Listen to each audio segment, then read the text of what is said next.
Welcome to Jersey Matters. I'm Larry Menti. This week we come from downtown Trenton because in a moment I'll be talking to the executive director of the League of Municipalities about fighting for funding for the Gateway project. Also, here's an idea. Why doesn't the subway extend from New York to New Jersey? We'll talk to a former transportation secretary who's been fighting for that for a long, long time.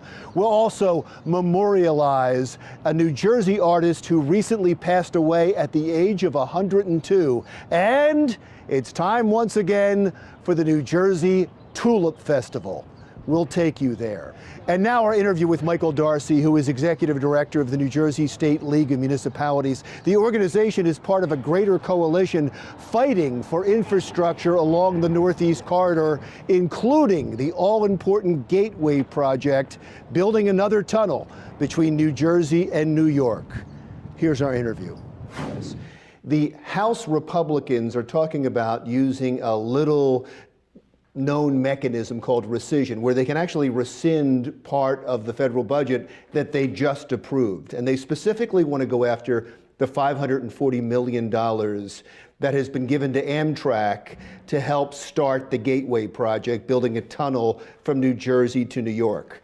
Legislators from around the country, Republican legislators from other states like North Carolina and Florida, saying, why them? Why are they getting that money? It's just important in our state. What is your counter argument? Well, the infrastructure project that they are rescinding this money from is critical infrastructure, not just for one state. It's a critical infrastructure for a system, a transportation system that runs through many states. So rescinding that money and crippling that system, that transit system, is foolhardy, really. There's legislators from North Carolina, there's legislators from Florida. As I remember, Amtrak runs all the way down there. Right. So does it affect them? It does, in a sense that when it affects a major portion of the country, which is an economic engine for the rest of the country, it can affect other parts of the country as well. So if an economic engine in the Northeast Corridor is crippled because its transit system's been crippled, that's going to impact economics throughout the country, yes. One of the key arguments about the Gateway project and about fixing the Northeast Corridor is and has been from the advocates that it is such an important part of the national economy. People in Texas push back at that. People in Chicago, where there's a transportation hub, also press back. Is that a strong argument? It's not. The Northeast Corridor contributes about 10% to the U.S. economy, the GDP. And if you're not concerned with 10% of the U.S. GDP, then I think you're being a little short-sighted. And really, I think the point of any major infrastructure improvement or maintenance or infrastructure project is to benefit the entire country. I think those benefits have been well demonstrated through the Northeast Corridor's economic production, Northeast Corridor's contribution to the United States economy. So again, we can argue over who gets a few dollars here and there, but nobody can argue over the impact of the Northeast Corridor on the U.S. economy. Much of this, I understand, is political. So let's figure out where we're at right now, what position we're in right now. It seems like the House may get rescission, but it'll never get through the Senate. So it seems like the $540 million is there. But it would appear in the federal government that the Gateway project, going forward, the funding for it is in some jeopardy. Is it? I mean, how critical are we at right now? What position are we at right now? Well, the power of the purse in the federal government is with the Congress. New Jersey political structure is different, so people listening to this in New Jersey may think, well, that funding can be stopped immediately by one person. That's not the case in the federal government. So there has to be a lot more give, take, consensus building in Congress in establishing budgets and establishing dollar figures. So I would say that the potential for getting this funding through is much greater than people in New Jersey might imagine. Getting the $540 million through, but they're talking about $58 billion for this project. That can get through?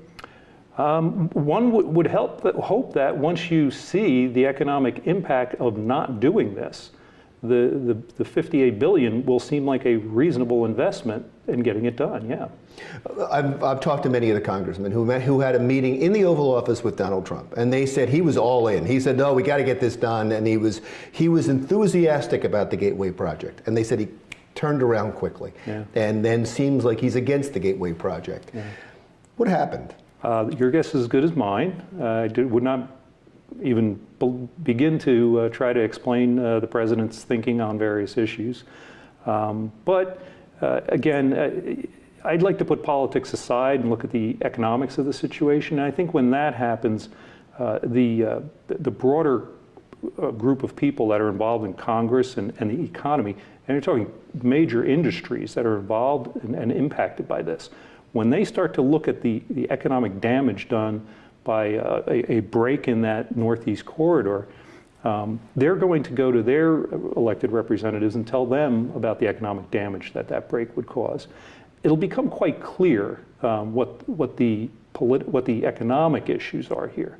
The political issues are always subject to changing tides, changing winds, and we probably don't want to rest our hopes on the political. We want to rest our hopes on the rational and economic. And yet that has so much, that's the big part of it. You can't ignore the politics of it. And you said, I don't want to take a guess at what Donald Trump, why he's doing it, but let me take a guess and you tell me if I'm on the right track, pardon the pun. And my guess would be New Jersey's not going to vote for Donald Trump, hasn't voted for Donald Trump, a Democratic state. New York's not going to, Massachusetts not going to, Maryland's not going to. He's going to have a tough time winning Pennsylvania again. That certainly plays into it when you have Florida and North Carolina and other states that are Republican states asking for the money. Well, those other states are also going to be asking for money for other things down the line, pardon the pun. And what they're going to want is support from New Jersey and New York and Pennsylvania and Baltimore, Maryland, and D.C., and Connecticut and Rhode Island. They're going to want support from all those states for their funding requests. That's what I mean by there will be a larger consensus as to how we share in the infrastructure money that's available. Give me a worst case scenario. This doesn't happen. The Gateway Project doesn't happen for, let's say, the next decade.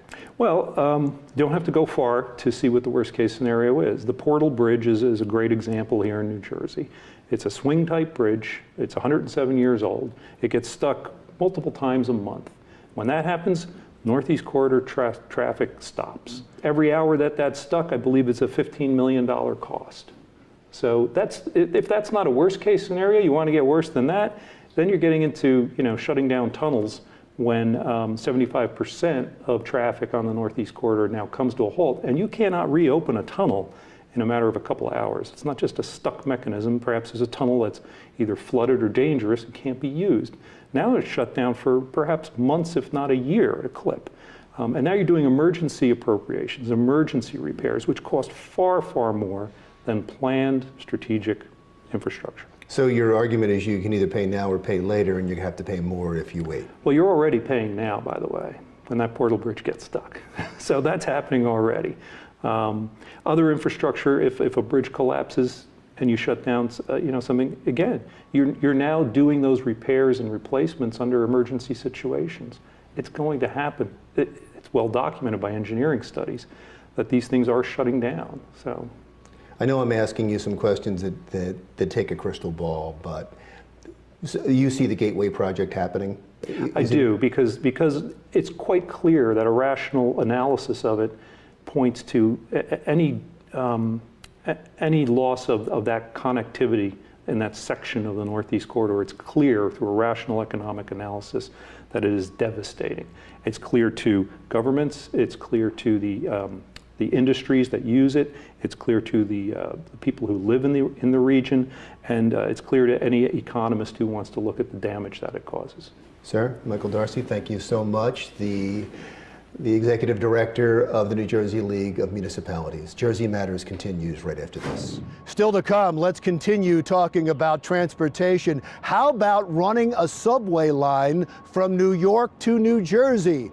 A former transportation secretary tells us why that's a good idea when Jersey Matters continues.